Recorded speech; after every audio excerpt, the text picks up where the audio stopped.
Yo, what's going on, guys? It's your boy. Welcome back to another video. So I am incredibly, shocked and stunned, and I don't even know what to say right now. So every month, at the end of the month, I watch a bunch of the movies that came out on streaming services throughout the month, so that when I make a video where I rank all of the movies that I've seen in the month, there's typically a lot more movies to rank, because I started doing this series back in May, where every month at the end of the month, I'd rank every new movie that I saw. And in May, I only had 5 movies, and I was like, that's kind of lacking for somebody who has practically every streaming service, because I'm in a family of 6 people, and between everybody in my family, almost everybody has at least one of those weird subscriptions or whatever. So I started watching all of the movies that are coming out on streaming services, and I typically will do it towards the end of the month, right? And so, I was watching this movie that came out on Apple TV that I've never heard of. I didn't know anything about it. All I knew about it was that Joseph Gordon-Levitt was in it.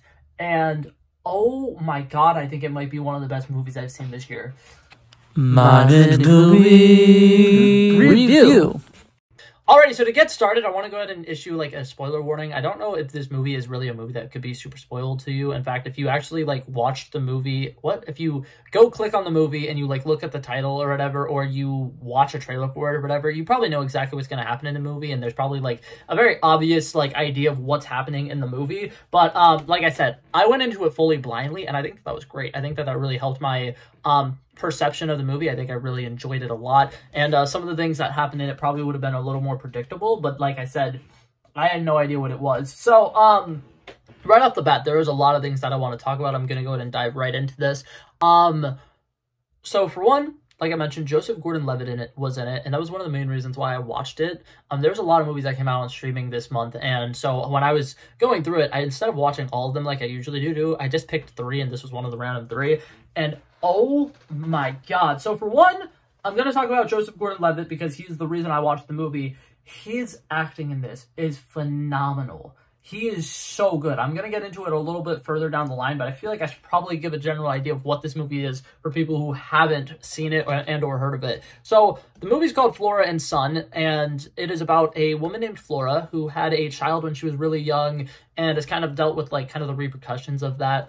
She wasn't able to go to college and get a real job. She's been bouncing from job to job. She hasn't been the best, most responsible mother because she was really young and abandoned by her family and kind of abandoned by friends because she was a teen pregnant person. And so that story is how, what's it called? We start the movie. She's having a lot of difficulties with her kid and raising them, and that kid is obviously a child of divorce, basically, and he lives with his father part of the time, and he lives with his mother the other part of the time. And both of his parent figures kind of suck a little bit. So the kid himself is obviously a little troubled. When we first meet him, he's with his parole officer who's kind of helping him out and telling him what he needs to do to avoid going to juvie. And they introduce us to, just right off the bat, just a weird array of characters and character dynamics that are strange, to say the least. I feel like these are a lot of people who have a lot of problems with their lives, and they're struggling a lot, and I like it because this movie feels very real in that sense. To kind of compare this to something else, for those of you guys who are like, should I watch this movie? I don't know if I would like it. If you've seen the TV show Shameless, and you enjoy the TV show Shameless, you would probably really enjoy this movie. It is very solid. It's kind of like Shameless, but if they included musicians in it, for whatever reason. But anyways, so to dive more into this movie, that's the general start, right? We watching a bunch of people who are struggling with a lot of different family dynamics, and a struggling relationship between a mother and a son who aren't really connecting very well. And then the son also has a weird connection with his father that is going not so great. And by the end of the movie, they're kind of all at least okay with each other, which I think is fantastic. But when we see the mother, she's trying to connect with her son a little bit more. She gets him a birthday present the day after his birthday, and it is a guitar that she randomly found on the street that she paid $18 to get fixed. And he's kind of like, why the hell would I want a guitar? And basically completely dismisses his mother, and he's kind of a dick to her about it. And she decides, you know what? I'll take this guitar, and I'm going to learn how to play it. And she's basically trying to learn how to play guitar just completely out of spite. And I will say this, Flora is a very fun character in this. She is fantastic. She is one of the best wild card characters I think I've seen in a movie or TV show in a really long time. Recently, a very popular like character archetype that people have been trying to do is like disruptors, where they're like people who like really change the game and they try to be like really cool and hip and absolutely different, and you never really know what's going to happen with this character because, you know, they're so iconic and unique. And I feel like in a lot of movies they try to make this character archetype work, and it's usually just very one-dimensional. But this actress, I believe her name is like Eve Woodson, something like that. It's something like, oh wait, I said Woodson. It's an H. It's like Hew Son or something like that, and I probably definitely just pronounced it incorrectly. But that actress was phenomenal in this movie. What's it called? A lot of times, like I said, that character archetype, it feels very one-dimensional, but here there's so many layers to her character, and she does such a great job of portraying emotions. Even when she's not really speaking or she's not doing anything that is super duper important, you can tell exactly how she's feeling. There are some sequences where she's watching her son, and you can feel like that little bit of like sigh of relief that she can tell he's finally going to be okay and stuff like that. And it's like she puts so much emotions into her like sequences, and it's fantastic. But there's a lot of different character dynamics in this movie, and I want to get into that at a little bit of a later time. The reason this movie, in my opinion, is so good, and I already want to go ahead and say this, this movie connects to me at a very personal level, and this video is going to get a little personal here. There is a long-distance love story that happens in this movie, and honestly, I feel like a lot of movies or a lot of like directors who are trying to make rom-coms nowadays should really like take this movie kind of for example of what a rom-com should be. Instead of it being a movie that is about two people becoming a relationship, it should just be a movie that has a set plot that happens to have two people falling in love in it. Because in my opinion, if this was technically labeled as a rom-com, I feel like it would be like how some of the 90s rom-coms were really good, because it's just a funny movie that happens to have a relationship in it, that happens to have a lot of great connections and stuff in it, and I think it is a lot of fun. But to dive into the relationship aspect, and to get back to Joseph Gordon-Levitt in this, the lady, when she decides she wants to learn how to play the guitar, she's mostly doing it out of spite. She's trying to prove to her ex that, you know, she can do this, because he doesn't think that she can learn how to play the guitar, and he's like, I'm gonna do it, and I'm gonna show everybody that I am amazing. So she starts looking up, you know, lessons on how to play guitar or whatever, and she's finding a lot of people online, and she doesn't like any of them. They all seem very like pretentious and stuff like that. But then she comes around Jordan, I was about to call him Jordan, Joseph Gordon-Levitt's character, and he's, you know, giving lessons to people online, $20 for a lesson or whatever. And they FaceTime over Zoom. They have the conversation. He teaches her a couple of things, and they slowly over time with each lesson learn more and more about each other and kind of open up a little bit more and more about each other, because as a teacher, he's trying to figure out why she wants to be making this music, what her goal with the guitar is, and it ends up going into like a very like personal kind of conversation where like he's trying to figure out what exactly motivates her. And to do that, he kind of has to dive in a little bit more into her actual life and like stuff that's going on with her. And I like it because when they first start off and the scene opens up, she will be sitting at a computer or whatever. I'm going to give an example. She'll be sitting at her computer like this or whatever, and we'll see her on this side, and then we'll see Joseph Gordon-Levitt on the computer screen or whatever. And then as the scene transitions and they start getting into more intimate conversations, instead of it being through the computer screen, he will actually physically be in the room with her. And I think that it's insane, because that, to me, is exactly how it feels when you're fully in love with somebody and you're doing like long distance relationships and stuff like that, and you're able to have a FaceTime with them, and then it literally makes like all the walls around you kind of like disappear, and for a second it seems like you guys are actually physically together. And they do such a great job portraying this. I have been in a lot of long distance relationships, and something that is inspiring to me about this movie is the fact that they're able to kind of show that when you are in love with somebody, sometimes you really can like feel things, and you can like, I don't know how to describe this, but it makes you feel like you are just you and that person alone in a room together or whatever.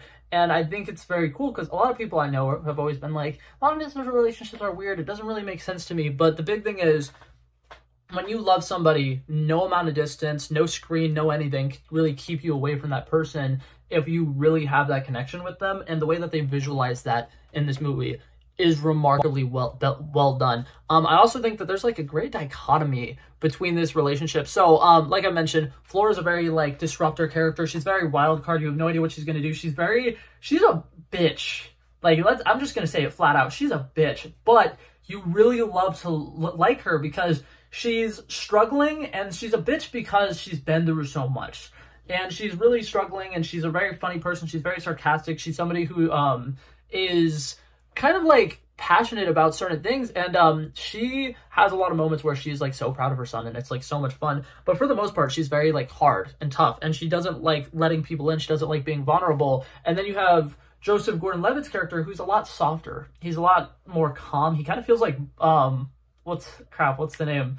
He kind of feels like Bob Ross in a sense when he's giving the lessons or whatever, because she's over here just like, I want to learn how to play music, and he's just like, no, it's not just about music. You know, sometimes if you play the right keys, you can like speak thousands of words in just a 3-minute segment. And then like he would talk about like a song. He's just like, it's not just a song. You are taking somebody away for 3 minutes and giving them something that they could remember and they could use whenever they need to feel something. And he's so passionate about he's so passionate about music. And he's so soft. He allows himself to be vulnerable. He gets emotional. And he's just like such an interesting, like soft character.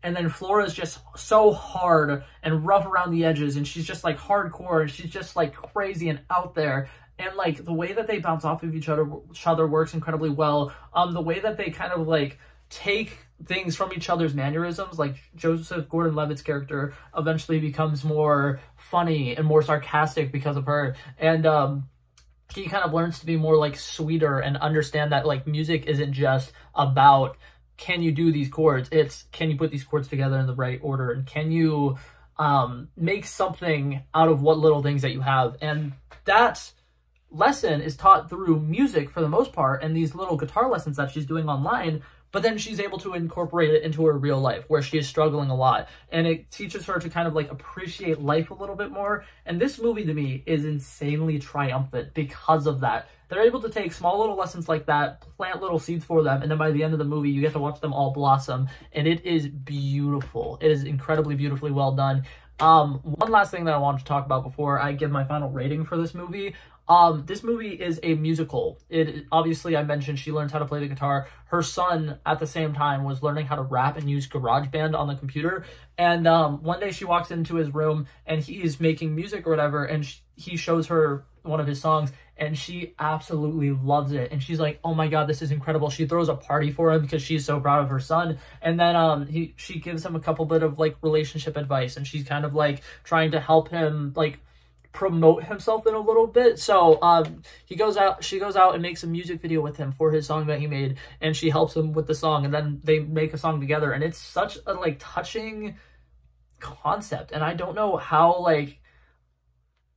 to explain it, but this movie just makes me so incredibly happy. A lot of times I'll use the word triumphant, but it feels a little bit more than just like triumphant. It feels like really just magical, and it's so great because that's what like Joseph Gordon-Levitt's character is saying the entire time, is that like making music is more than just, you know, putting keys together or putting words together. It's really something that's a lot more poetic than that, and it feels that way in this movie.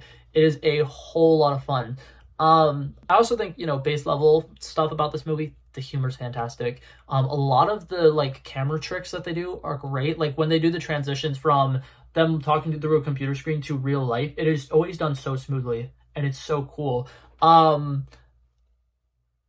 I think that's the most part, all the things that I want to say. This movie was directed really well, written really well, performed really well. I think that all the actors and actresses in this were great. I think that the music in it was fantastic. There are a handful of, original songs in this, and they are all very fun. And I love them. And they're all chaotic and hectic as well. So it's not like necessarily songs that you'd want to add to your playlist, but they're fun songs. And this movie itself is also incredibly fun while also having a lot more heartbreaking and emotional sequences. But yeah, overall, I'm going to give this movie a solid 94 out of 100. I think it is by far one of the best movies I've seen this year. I definitely would recommend it to you guys. If you guys have Apple TV, definitely would recommend checking it out. This is a film from Ireland, so I think technically it could be nominated for Best Foreign Film for the Oscars. And I don't typically go out of my way to watch foreign films, but I definitely think it was great. So if it doesn't get nominated for that, I will be cheering it on, hoping the best for it. But yeah, that was it for this video, guys. Thank you guys so much for watching. If you guys have also seen it and you guys have different thoughts about it, please feel free to let me know down below. But that being said, that's it for this video, guys. If you liked it, feel free to like and subscribe, and I'll hopefully see you guys in the next one. Peace out. Bow, bow, bow. He wanted me to trouble first, I did this. We planned a day, and then we did this. Wanna be in love with the girls with the kisses. Don't give a damn, I'll rid this. I like this when I run the distance. I run the 5K, you're ballistics. I wanna live within the business. Buying more than what's on the clearances. You're getting big because I know you're a physicist. I wanna deny this shit, I'm unlimited.